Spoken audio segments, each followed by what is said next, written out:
This time of the afternoon, I suppose one should be a bit controversial to wake people up. When I used to teach at the SNMA, about 50% of the recruits would fall asleep, and here it was only about 10%. So I think you'll need to feel quite pleased. But let me start by saying something I think is very important. A recent study by the International Labour Organization noted that our general education system had failed to develop the cognitive skills of large numbers of its graduates. And I think to add to this problem, I suspect that most of those who run the education system do not really understand what cognitive means. Do you all understand what it means? These are cadets or students, or do you all know what the word cognitive means? Any answers?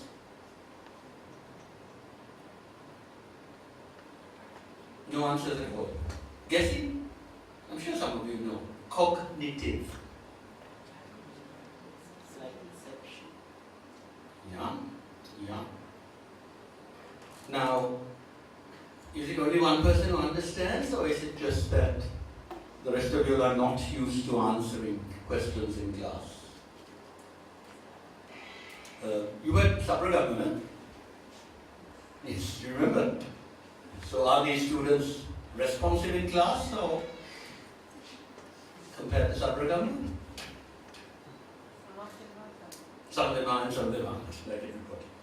Okay, anyway, it's not surprising, but it's a difficult word to define and covers a package of capacities.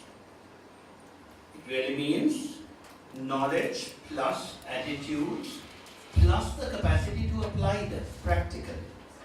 And our decision makers in Sri Lanka tend to compartmentalize. They talk of knowledge and skills and attitudes, and which now they have added the term mindset.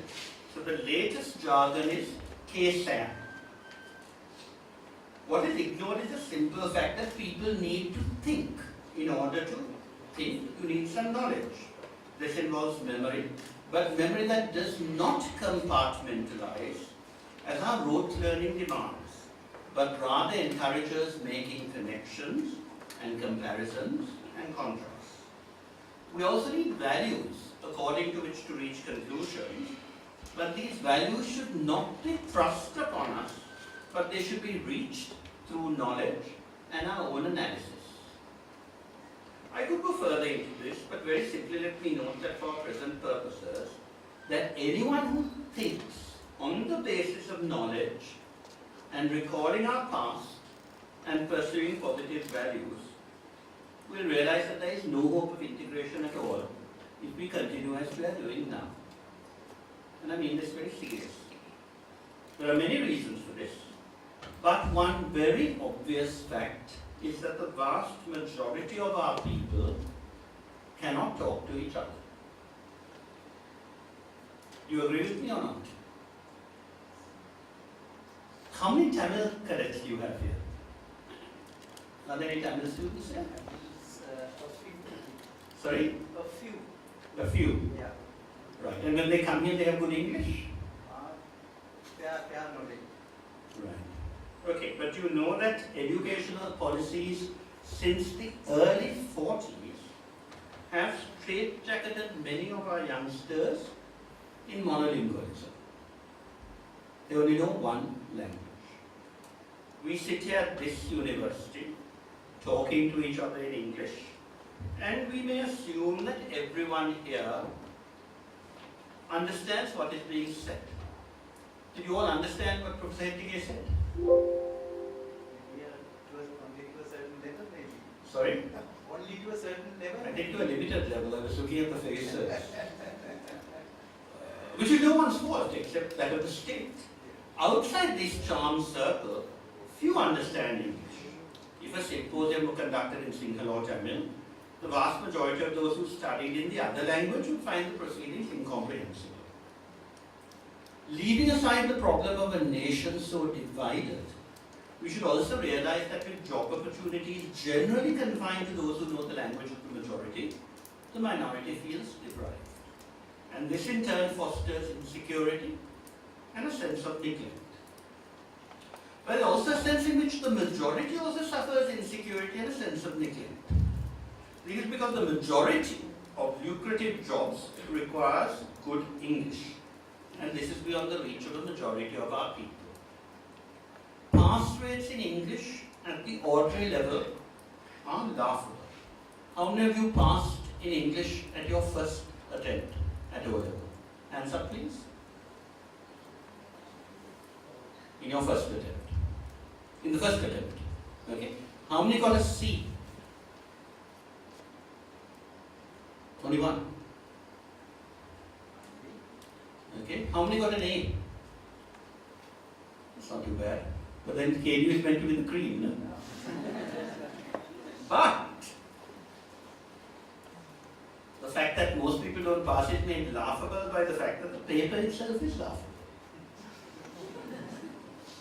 You know, there was a massive increase in pass rates about 10 years ago, and I was very impressed. And then the secretary told me, no, the pass rate was so low this year that we lowered the pass mark. This happens very often. After half a century and more of trying, the Ministry of Education cannot supply English teachers to many rural schools.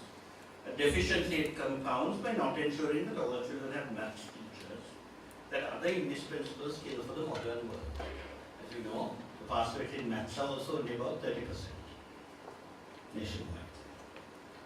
The tragedy is that these are problems that can very easily be solved. I used to think it was because there was no will, that people were not willing to make the decisions to ensure that this could happen. But I realize now that it's also because the cognitive skills to reach practical positive decisions are lacking. I will illustrate this by relating what I have done personally to solve these problems, and I'm afraid this might sound a bit arrogant. But I find no one else doing anything of the sort. And that terrifies me, as far as language is concerned. That was the topic, right? Like my uncle, the former Bishop of Kurunai, who died a martyr to anguish about what happened in July 1983, which many people have now forgotten. I have to say that I have failed in everything I did. But even that failure did more for students who suffer from the follies of decision makers than the shift they have engaged in to improve the quality of education, succeeding only in making things worse. Because we pride ourselves in this country on having a high level of education. It is nothing of the sort. We have a high level of literacy. We had practically the highest in Asia apart from Japan in 1947. Our literacy rate is about the same that it was in 1947. And literacy means nothing in the modern world.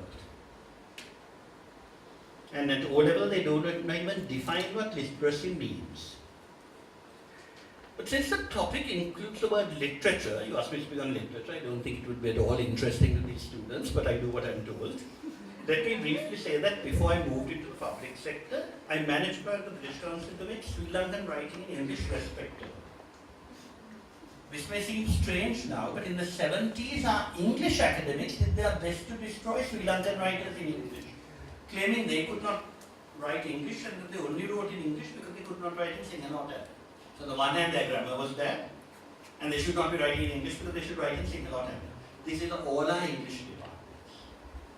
But as bright young academics such as Madhubashi Ratnayaka at Javamohan Press shown, encouraging students learning the language to be creative is one way of fostering their writing skills. For this purpose, they should be reading Sri Lankan writers in English, but these were virtually banned from university curricula until I encouraged them.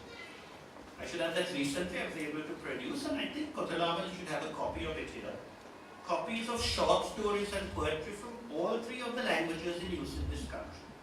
When we toured Tamil and Sinhala and English language poets together to universities around the country, which led to tremendous synergy. It was lovely taking Sinhala poets to Jaffna and Tamil poets to Rowan, and the students enjoyed this. Such activities should be more common, but I feel that no one else can produce such collections. No one else in the country has tried. And I had to have the books published in Delhi by the National Book Trust of India, which has translated them into other Indian languages. Sri Lankan writers are now available in Oriya and in Marathi.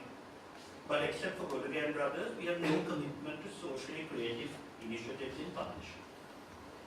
More important, my initiative for language learning which I was able to do when I had a visionary chairman of the University Grants Commission, because and I started English degree courses for those who had not studied advanced level English at school. Before that, you could only do English at university if you had an advanced level in English. An advanced level in English was done at about 8 schools in the country. This was not the fault of the other children, but only a charm circle in about 10 Colombo schools and a few Cambridge schools in English lit. So the universities had student figures of less than 10 in any year doing an English degree. And I was attacked when I started this from the bastions of privilege, Colombo and Perovenia, that I was lowering standards.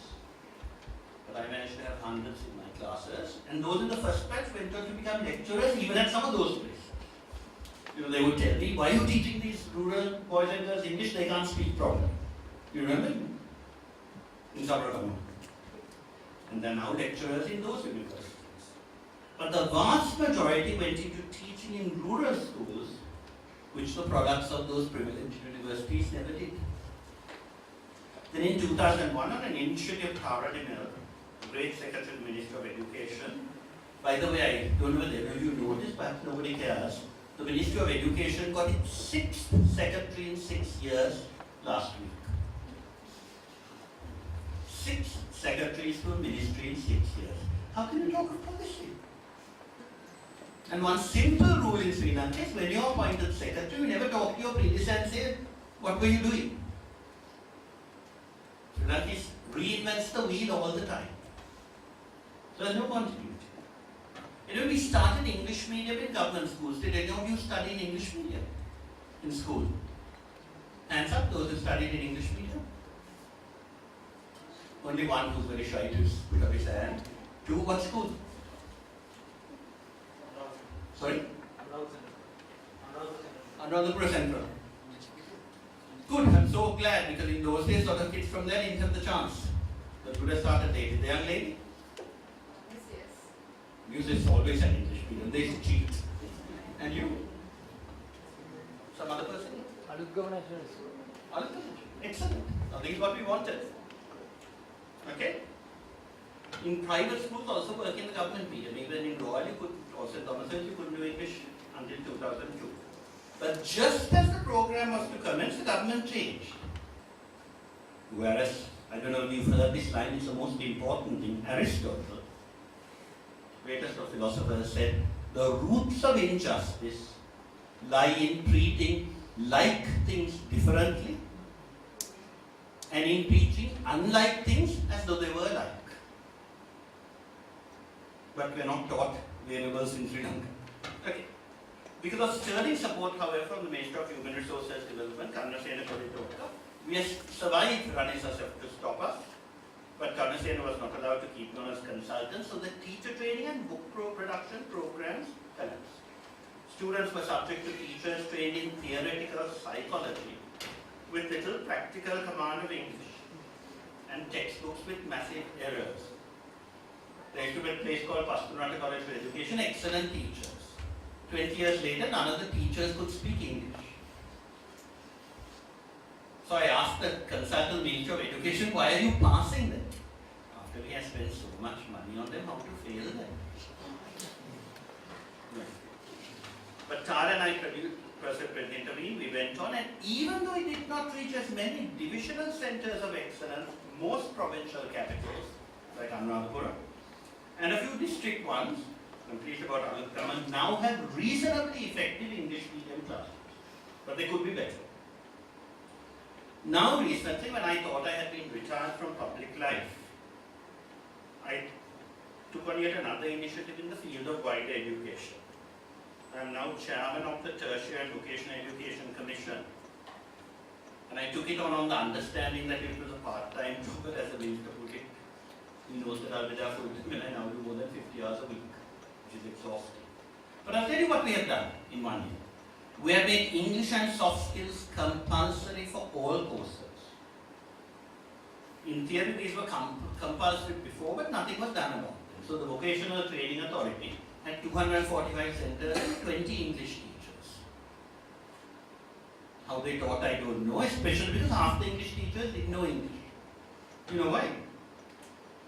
Because 30 years ago they had an English stenography course, then they closed down the stenography course.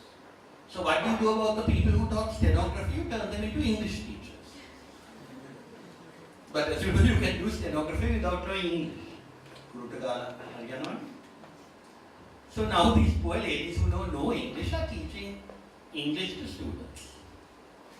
But because we have an excellent new chairman at VTA, the former General Gandhi and one of the best commandants that the military academy had, they have hired 100 English teachers in 3 months, and all over the country now we have a special course. We also produced a textbook, and I really advise KD also to use this, because this is not only about English, it's about thinking skills. The syllabus includes cognitive skills and working effectively, because you have to make sure not only that students can speak English, but they speak it productively. Okay?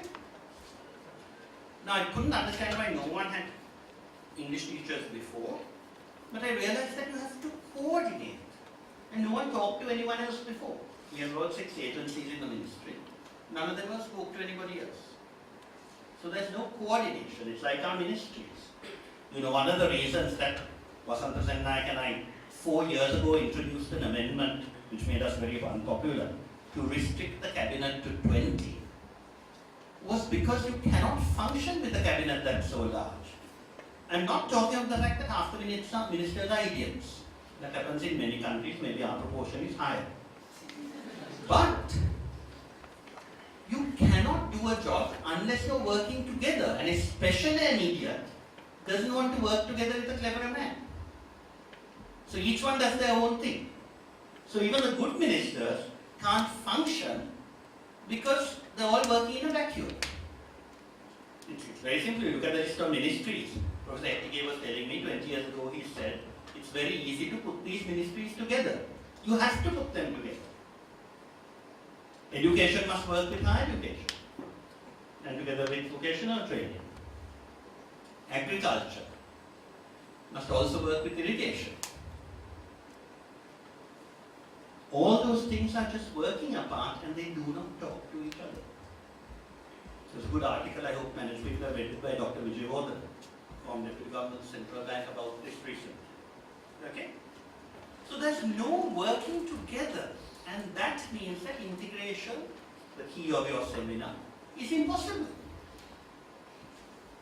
How can you reach positive conclusions if you don't have all the data with you? Anyway, we are trying to do what we can, and the Commission is now going further because the country can't wait for the Ministry of Education to fail again to produce enough English teachers. So we have now approved a diploma course in English and education. And we're going to take people to do a 6-month course and then give them teaching practice. Okay? Similarly for mathematics, we're trying to do that. And we've also produced textbooks for students because much time now is wasted in copying down notes. Don't worry, I keep an eye on the time. 20 minutes, I'll be done. Okay?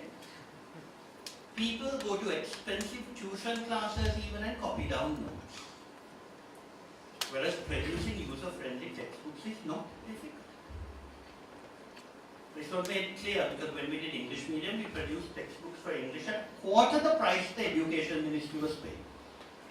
Why?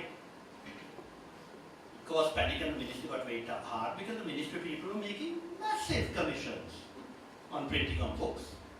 And the ministers tolerated it because all the contracts were given to people who then printed their posters free. So at the time I was there, I think no criticism of individuals, but you know whom I'm talking about, it's happened on every minister. All the books printed by the ministry were being printed in gold. You know who the minister was?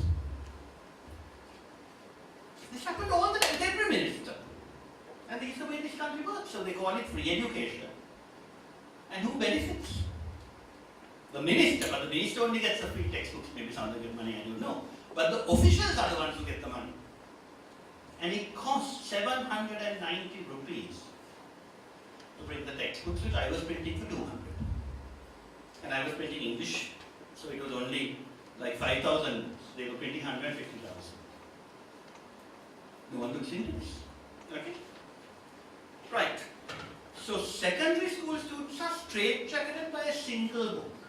ICTA was telling me yesterday they're trying to put more information, and the chairman of ICTA said very sensibly, I want students to get 3 or 4 versions of what they're learning.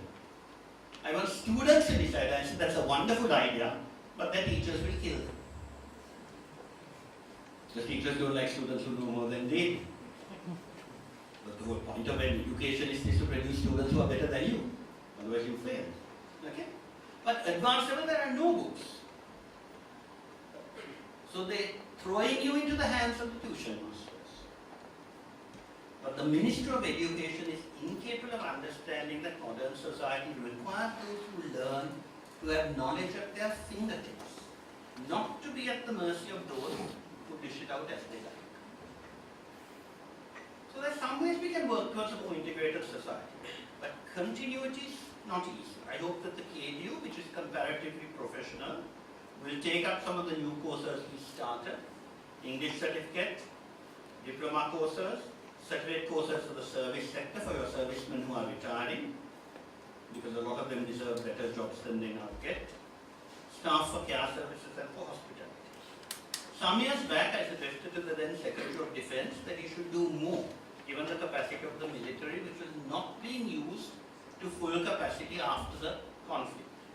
And he told me then that he did not want to be blamed anymore. That was a sad response, but the problem had to do with what was seen as militarization, whereas institutions such as this university are civilian in character and could have worked in partnership with other civilian structures. It is still not too late, given the traditional importance of vocational training as a service for your personnel on the verge of retirement, to expand this service. That would help to solve some of the deficiencies with regard to both skills and professionalism, an important theme of your seminar, that we so sadly lack. Thank you.